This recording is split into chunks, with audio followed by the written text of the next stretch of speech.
नमस्कार जय जगन्नाथ मु चिंकी आपण मानक बहुत बहुत स्वागत करुच्ची मो चैनल को।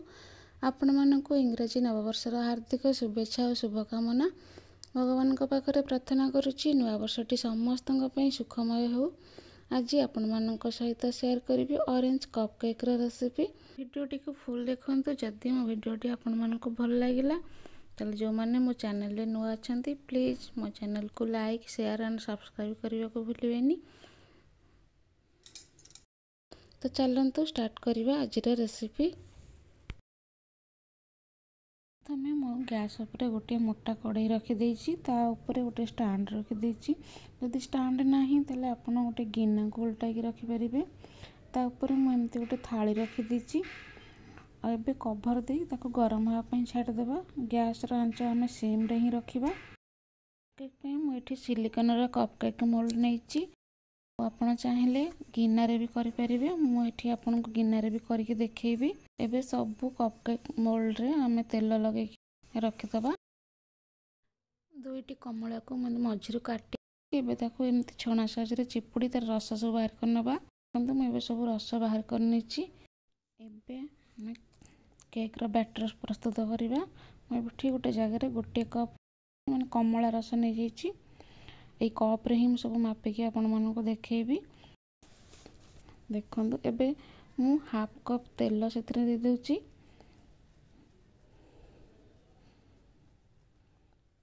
मु रिफाइन तेल नहीं। एबे ताको टिके गोले दवा। एबे गोटे छणा रखी दूची। मु 2 कप मैदा नौची। गोटे कप चीनी को नहीं जाऊँगी। चीनी को मुझे ग्राइंडिंग कर देती। 2 कप मैदा रे गोटे कप चीनी नहीं जाऊँगी।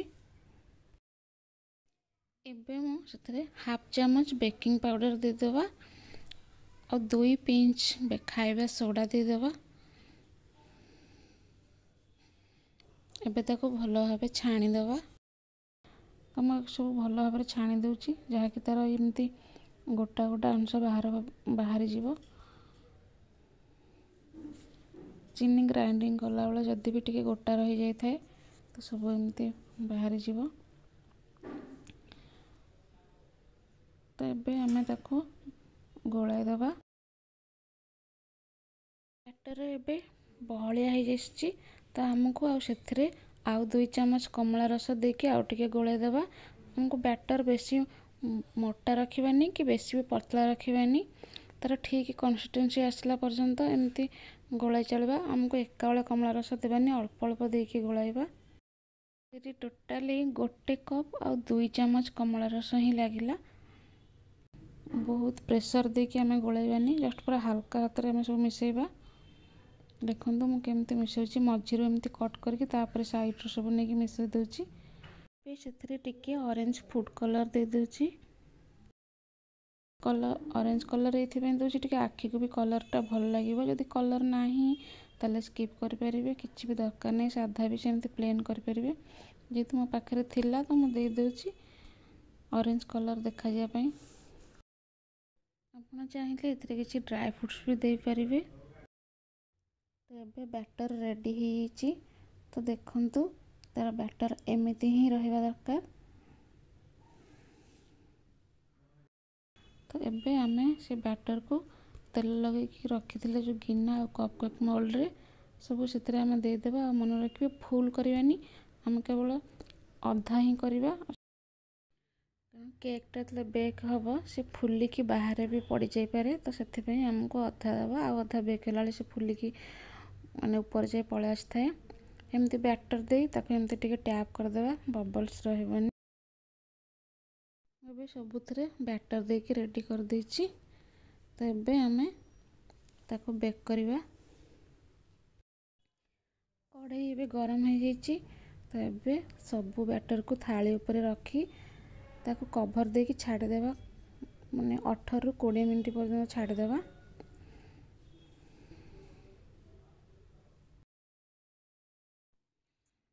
20 मिनट पर चेक करुच्ची। तो देखंतु केक फुलिकी समान हो जाइए। केते सुंदर फुली। तो ये गोटे टूथपिक साहाय्य चेक करदेबा केक ठीक रे बेक होइछि ना नहीं। तो देखंतु टूथपिक रे किछि लागुनी तो परफेक्ट बेक होइछि। एबे सबू केक गुडी को मैं प्लेट को बाहर कर नवा और बाहर करिकी ताको ठंडा होला पर्यंत छाड़ी देबा। संगे संगे केकटा बाहर कले गरम थाए और भांगी जाई थाए। तो आम पूरा ठंडा होला पर्यंत अपेक्षा करिबा। पूरा आधा घंटा पर मुझे चेक करुच्ची भल भाव ठंडा भी हो जाइए।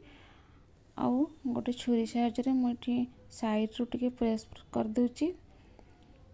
बहुत सहज बाहरी आसो। देखो केक टे केते सहज बाहरी आसूची। आपण मानक देखौची एमती प्रेस करके देखंतु केते सॉफ्ट होईची। काटिकी आपण मानक भी देखौची। देखंतु आपण देखिकी ही जानी पारुथिबे केक टे केते परफेक्ट होईची।